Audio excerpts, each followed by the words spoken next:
లంబాడి హక్కుల కోసం నిరంతరంగా పోరాటాలు చేస్తున్నామని లంబాడి హక్కుల పోరాట సమితి రాష్ట్ర అధ్యక్షులు కైలాష్ నాయక్ అన్నారు. కర్నూలు నగరంలో లంబాడి హక్కుల పోరాట సమితి ఆవిర్భావ దినోత్సవ వేడుకలు ఘనంగా నిర్వహించారు. కర్నూలులోని లంబాడి హక్కుల పోరాట సమితి కార్యాలయంలో రాష్ట్ర అధ్యక్షుడు కైలాష్ నాయక్ జెండాను ఎగురవేసి కేకును కట్ చేశారు. అనంతరం ఆయన మాట్లాడుతూ లంబాడీల సమస్యల పరిష్కారం కోసం లంబాడి హక్కుల పోరాట సమితి హైదరాబాద్లో 1997 జూలై 1వ తేదీన ఏర్పాటు చేసినట్లు వెల్లడించారు. గత 23 సంవత్సరాలుగా చేస్తున్న పోరాటాల వల్ల ఉభయ తెలుగు రాష్ట్రాల్లో 2750 గిరిజన తాండాలు ప్రత్యేక గ్రామ పంచాయతీలుగా ఏర్పడినట్లు తెలిపారు.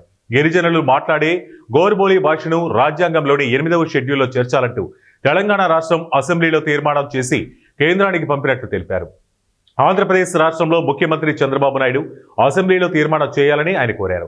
ఈ అంశంపై రాష్ట్రంలో పోరాటం చేస్తామని కైలాష్ నాయక్ వెల్లడించారు. ఈరోజు బంజారాల కోసం లంబాడి, సుగాలి, బాజీగర్ అయినా, లబానా అయినా, లంబాడి అయినా, సుగాలి అయినా అంతా కూడా బంజారా జాతికి సంబంధించిన ఒకే కులానికి సంబంధించిన పదాలు.